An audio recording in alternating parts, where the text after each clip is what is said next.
नमस्कार, मी विलास बडे. न्यूज 18 लोकमतच्या महामुंबई या बुलेटिनमध्ये आपल्या सगळ्यांचं स्वागत. विरोधकांना कोणताही समाज महत्त्वाचा नसून केवळ निवडणुका महत्त्वाच्या असल्याची टीका उपमुख्यमंत्री देवेंद्र फडणवीस यांनी केली आहे. आरक्षणाच्या प्रश्नावर मुंबईत सह्याद्री अतिथीगृहावर सर्वपक्षीय बैठक पार पडली. या बैठकीकडे विरोधकांनी पाठ फिरवली. त्यावरून फडणवीसांनी विरोधकांवर निशाणा साधलाय. बैठकीत सकारात्मक चर्चा झाली असून आरक्षणावर मुख्यमंत्री योग्य तो निर्णय घेतील असंही फडणवीसांनी स्पष्ट केलंय.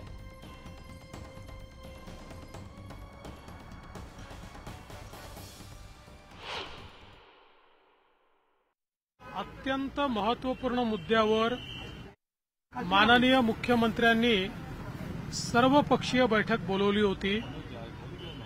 अगदी ठरवून ऐनवेळी 6 वाजता विरोधी पक्षाने म्हणजेच महाविकास आघाडीने या बैठकीवर बहिष्कार टाकला.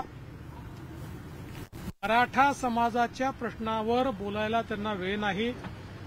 मात्र वडेट्टीवारांच्या घरी बसून ते निवडणुकीची बैठक करतात, त्याच्याकरता त्यांना वेळ आहे.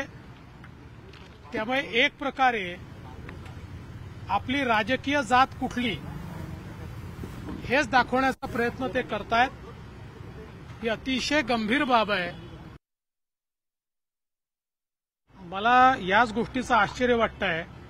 किमान मला ही अपेक्षा होती की पवार साहेब तरी या बैठकीला येतील किंवा त्यांचे प्रतिनिधी तरी येतील, कारण त्यांनी वारंवार ही भूमिका मांडली की 2 समाजामध्ये समन्वय साधा.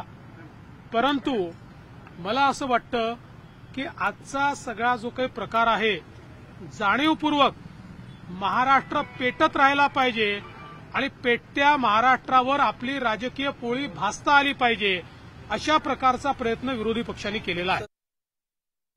दरम्यान आरक्षणासंदर्भातल्या सर्वपक्षीय बैठकीत सकारात्मक चर्चा झाली असून मुख्यमंत्री याबद्दल योग्य तो निर्णय घेतील असं उपमुख्यमंत्री फडणवीसांनी स्पष्ट केलंय. आजच्या बैठकीचा उद्देश महाराष्ट्रामध्ये जातीय सलोखा राहिला पाहिजे, विविध समाजांचे प्रश्न सुटले पाहिजेत. मराठा आरक्षणाच्या संदर्भात, सगळ्या सोयऱ्याच्या संदर्भात जे काही प्रश्न उभे राहिलेले आहेत त्याच्यावर एक लार्जर कन्सेन्सस तयार होऊन आपण महाराष्ट्र शांत करावा आणि समाजांना दिलासा द्यावा, या दृष्टीने हा प्रयत्न करण्यात आला होता.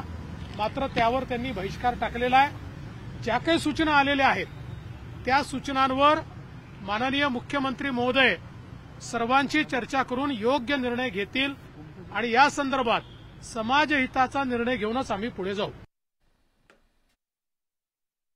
या ठिकाणी विविध पक्षाचे नेते होते. त्यांनी आपापले मुद्दे योग्य प्रकारे मांडलेले आहेत. एक लार्जर कन्सेन्सस तयार करण्याचा आमचा प्रयत्न आहे. सन्माननीय बाळासाहेब आंबेडकरांनी ही सूचना मांडली आहे की सर्व विरोधी पक्षाच्या किंवा सर्व राजकीय पक्षाच्या